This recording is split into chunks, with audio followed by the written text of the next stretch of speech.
আমি কতবার বললাম যে আমার 5টা উপদেশ মনে রাখবেন। আমি আব্দুর রাজ্জাক বিন ইউসুফ আপনার জন্য জাতিকে 5টা উপদেশ দিয়ে গেলাম।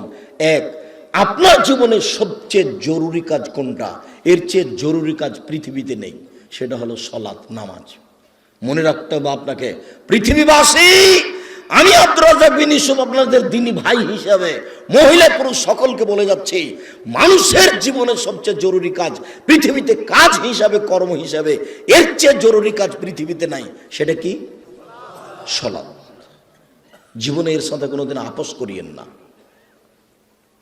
একে শক্ত হাতে দমন করবেন, টাইম হলে আদায় করতে হবে, যত সমস্যা থাকে। কোনো দিন 5 মিনিটের জন্য এর সাথে আপোষ করবেন না। এর চেয়ে জরুরি কাজ পৃথিবীতে নেই। 2, দ্বিতীয় পৃথিবীতে জরুরি কাজ হালাল রুজি। আপনাকে আমি ব্যাংকে লোন নিয়ে ব্যবসা করতে বলিনি, কোনোদিন বলিনি। চকলেট দিয়ে ব্যবসা করতে বলেছি, তাহলে লোন নেওয়া লাগবে না। চকলেট দিয়ে যদি আমি ব্যবসা করি তো লোন নেওয়া লাগবে না। লোন এত খারাপ, লোন এত খারাপ, লোন এত খারাপ যে লোন যেন আমি না করি, এই জন্য আল্লাহর নবী দিন রাত পরিত্রাণ চাইতেন। সালাম ফিরার পূর্বে এমন কোনো দিন জীবনে একটা দিন ঘটেনি যে এই দোয়া বলেননি। দোয়ার শেষ বাক্যটা হচ্ছে আল্লাহুম্মা ইন্নী আউযু বিকা মিনাল মা'সামি ওয়াল মাগরাম। তোমার কাছে বাঁচতে চাই বড় পাপ হতে, তোমার কাছে বাঁচতে চাই ঋণ কর্য হতে, তোমার কাছে বাঁচতে চাই বড় পাপ হতে, তোমার কাছে বাঁচতে চাই ঋণ কর্য হতে, তোমার কাছে বাঁচতে চাই বড় পাপ হতে, তোমার কাছে বাঁচতে চাই ঋণ কর্য হতে। এই বাক্যটা না বলে তিনি কোনোদিন সালাম ফিরেননি। এ কথা আয়েশা রাদিয়াল্লাহু তাআলা আনহা বলেন, হাদিস বুখারী মুসলিম। আর আপনি ব্যাংকে চাকরি করেন, এটাই খারাপ। আবার আপনি 30 লাখ টাকা লোন নিয়ে বাড়ি করলেন, ছেলে মেয়ের জন্য রেখে চলে গেলেন, আর জাহান্নামার যা মরার সাথে সাথে আপনাকে কবরে গুতাইতে লাগলো। আপনি একটু কিছুই বুঝলেন না, হুঁচলার মতো দিন কাটাচ্ছেন। চাঁপানেগঞ্জের ভাষাতে যে বুদ্ধি দিয়ে কাজ করে না, ওকে বলে হুঁচলা, মোটা বুদ্ধি। একটু বিবেচনা করতে হবে না? এমনি তো বোকামির পরিচয় দিয়ে ব্যাংকে চাকরি করতে গেছেন। আমি তো বলেছি এই বাংলাদেশের মাটিতে এমন কোন ব্যাংকিং ব্যবস্থা নেই, এমন কোন ব্যাংক নেই যেখানে চাকরি যায়। দেখি কোন মায়ের বেটা প্রমাণ করতে পারে। ব্যাংকে টাকা রাখা আর ব্যাংকে চাকরি করা দুটো এক নয়। সম্মানিত দিনী ভাই বোন, মানুষের জীবনে সবচেয়ে জরুরি কাজ হালাল রুজি। শ্বশুরের কাছে টাকা নিয়ে জীবিকা নির্বাহ করবেন না, ও কথা পুনরায় বলা লাগবে না। শতবার বলেছি যে যৌতুকের টাকা দিয়ে চাউল কিনে ভাত খেয়ে ইবাদত কবুল হবে না। ভিক্ষা করার টাকা দিয়ে চাউল কিনে ভাত খেয়ে ইবাদত কবুল হবে। আমি ভিক্ষা করব কেন? আমার গায়ে শক্তি আছে, কাজ করে খেতে পারি। তবুও ভিক্ষা করার টাকা দিয়ে চাউল কিনে ভাত খেয়ে ইবাদত কবুল হবে। যৌতুকের টাকা দিয়ে ভাত খেয়ে ইবাদত কবুল হবে না। চাউল কিনে ভাত খেয়ে ইবাদত কবুল হবে না। ওটা হারাম টাকা। যৌতুক শ্বশুরকে ফেরত দিতে হবে, এটা ভুল হয়েছে। আর আগামীকাল সন্ধ্যা হতে হতে, এই ছেলে, তোমাকে বলেছি শতবার, তোমার বাপ যেন তোমার ফুফুকে জমি ফেরত দেয়, হিসাব করে ভাগ করে দেয়। আগামীকাল সন্ধ্যা হতে হতে আপনি বোনের জমি দিয়ে দিবেন। আপনার বাপ মরা 10 বছর হলো। বোনের জমি মানে পরের জমি। পরের জমি খান কেন? শরম হয় না? আপনার ভাগ্য আল্লাহ লিখে দেননি? বাপ মারা গেছে, আপনি জমির ভাগ নেবেন, আপনার বোন জমির ভাগ নেবে। আপনি নেবেন সকালে আর আপনার বোন নেবেন বিকেলে, এরকম কথা কি না? একসাথে। তা আজ পর্যন্ত জমি আপনার কাছে কেন? আপনাদের 4 ঘাট কোন দিক থেকে একটা লোক গেছে আমার কাছে, তো বলছে আমি অংশ বন্টনের উপরে ডক্টরেট ডিগ্রি করব, সেই জন্য আপনার কাছে এসেছি। তো কি করবেন? কি বলে আপনাকে কিছু জিজ্ঞাসা করব। প্রথমে বলছে আপনার আমি পরীক্ষা নিব। আমারই পরীক্ষা নেবেন? আচ্ছা ভালো, কি জিজ্ঞাসা করবেন করেন তো। তো কিছু মাসলা জিজ্ঞাসা করলো এই ফারাইজ সম্পর্কে। করার পরে বলছেন আমাকে এটাই মনে হয় আমার পরীক্ষা। সেটা হলো এই, আপনার বাপ মারা গেছে না বেঁচে আছেন? বল মারা গেছেন। কতদিন হলো? এতদিন। তো আপনার জমি জায়গার খবর কি? তা আমি বললাম যে আমার বাপকে মাটি দিয়ে এসে আগে জমি ভাগ করেছি, তারপরে খাওয়া দাওয়া।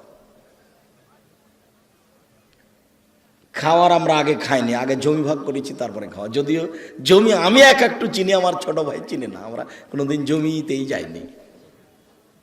আমার আব্বা একজন ছোট কৃষক ছিলেন, 20-25 বিঘা জমি রাখতেন। যখন পশ্চিমে থাকতাম তখন বলতো ধান বিক্রি এত টাকা, কালাই বিক্রি এত টাকা, সরিষা বিক্রি এত টাকা, পেঁয়াজ বিক্রি এত টাকা, মোট 1000 টাকা পাঠালাম। তখন আমি ভাবতাম যে আমার আব্বাকে 1000 টাকা সংগ্রহ করতে অনেক পরিশ্রম করতে হয়েছে। ওই কথা আমার এখনো দিনের মতো মনে পড়ে। আমার আব্বা আমাকে বলতেন যে আমি যতদিন বেঁচে আছি ততদিন তোমাকে জমিতে যেতে হবে না, কোনো কাজ করতে হবে না, যদি কাজ করে খেতে হয় তাহলে আমার মরার পরে। আমার এই বাপের আমার এই বাক্যটা আমি ভুলতে পারি না, যে তোমরা যদি কাজ করে খাওয়াই লাগে তা আমার পরে খাও, আমি যতদিন আছি তোমরা ততদিন এই জমি জায়গাতে যাও না। শুকরিয়া, জাযাকুমুল্লাহ খায়র। যেটা বলছিলাম হালাল রুজি, 3 কোরআন তেলাওয়াত, 24 ঘন্টায় একবার কোরআন মাজিদ তেলাওয়াত করবেনই, করতেই হবে, নাহলে কোরআন বিপক্ষে চলে যাবে। বেশি না পড়লেও কি বলেছি সূরা ইখলাস 3 বার পড়েন, একবার কোরআন মাজিদ পড়ার সমান নাকি হবে। কেন পড়েননি আজকে বলেন তো যে আমি পড়েছি? বলেন, এই ছেলে তুমি লাভ দিয়ে বলো যে আমি পড়েছি, একটু হিসাব হয় না কেন? কেন পড়তে পারেন না? কেন পড়তে পারেন না? কি আছে সমস্যা যে পড়তে পারেন না? কেন পড়বেন না? সূরা ইখলাসটা আপনি 3 বার কেন পড়বেন না? নিজেকে মানুষ মনে করেন না? নিজেকে গরু ছাগল মনে করেন? বুঝেও বুঝে না ওরা চক্ষু, বুঝেও বুঝে না ওরা অন্তর আছে বুঝে না, দেখেও দেখে না ওরা চক্ষু আছে দেখে না, শোনেও শোনে না ওরা কান আছে শোনে না। উলায়েকা কাল আনাম, তারা পশু প্রাণীর মতো, তারা গরু ছাগলের মতো, তারা কুকুর শ্রীগেলের মতো, বাল হওয়া জাল বরং তার চেয়ে খারাপ। নিজেকে গরু ছাগল মনে করেন, পশু প্রাণী মনে করেন? কেন? নাম্বার 1 সালাত, 2 রুজি, 3 কোরআন তেলাওয়াত, 4 দুইজন যেখানে বসে আছে সেখানে বসবেন না। ওখানে বসে ওরা একজনের বদনাম করছিল, আপনি গিয়ে যদি বলেন হ্যাঁ ঠিক বলেছিস, আসলেও খারাপ, এখন কি হবে? তাহাজ্জুদ সারা জীবনে যা পড়েছেন ওইটা যদি এক পাল্লায় দেওয়া হয়, আর ঠিক বলেছিস আসলেও খারাপ এই বাক্য যদি এক পাল্লাতে দেওয়া হয়, পুরো জীবনের তাহাজ্জুদ হারিয়ে যাবে। আপনি বলতে পারেন, বুঝতে পারেন ল্যাংটা মেয়েকে দেখছি আর গল্প জমাচ্ছি, এটা কত বড় খারাপ, আর মানুষের বদনাম কানে শুনছে, এটা কত বড় খারাপ, আপনাকে আমি বুঝাতে পারি না। 4 জন যেখানে, 2 জন যেখানে বসে আছে সেখানে বসবেন না। 5 ছেলে মেয়ে স্ত্রীর উপরে হন কঠোর, খুব কঠোর, চোখ যেভাবে ঘুরে বউ সেভাবে চলে, তার নাম ক্ষমতা। আহাল পরিবারের উপরে খুব কঠোর হতে হবে, শক্ত হাতে পরিবারকে দমন করতে হবে, নইলে তাহাজ্জুদে আপনি টিকতে পারবেন না। শেষে দেখা যায় বেটির কারণে বইয়ের কারণে জাহান্নাম হয়ে গেছে। শতদিন বলেছি, আল্লাহ নবী বলছেন 3 শ্রেণীর মানুষ জাহান্নামে যাবে। তার 1 শ্রেণীর মানুষ হচ্ছে মধুমিনুল খামর, যারা নিয়মিত বিড়ি তামাক জর্দা সিগারেট গুল নেশাদার দ্রব্য খায় পান করে, তারা জাহান্নামে যাবে। কণাও হারাম। তো তাহলে তোমার 50 বেড়ি, হাফ কেজি বেড়ির মশলা খুলে একজনকে খাওয়াইয়া দাও তো দেখি। হাফ কেজি জর্দা তুমি একজনকে খাওয়াইয়া দাও, তার বিবেকের ক্ষতি হয় কি না? 10 কেজি খাওয়াইয়া দিলে যদি বিবেকের ক্ষতি হয়, তাহলে তার একটা কণাও হারাম। আল্লাহ রাসূল বলেছেন, এক বাক্য বলেছেন এমন ভাবে কিয়ামত পর্যন্ত সারা পৃথিবীর সব জায়গাতে চলবে। কাজেই হালাল রুজি খাবেন, আর জরুরি প্রয়োজন ছাড়া কোথাও বসবেন না, আর পরিবারের উপরে খুব শক্ত, খুব কঠোর হতে হবে। সম্মানিত দিনী ভাই বোন, এই 5টা উপদেশ থাকছে। বলছিলাম আমার দিনী বোনদের ব্যাপারে একটু অনুরোধ জানাচ্ছি। দেখুন, 4টা কাজ করতে পারলে আপনার জন্য জান্নাতের সব দরজা খোলা। আপনি 4টা কাজ করেন, জান্নাতের যে কোনো দরজাতে যেতে পারবেন। আমি বলিনি এই কথা মুহাম্মদ সাল্লাল্লাহু আলাইহি সাল্লাম বলেন।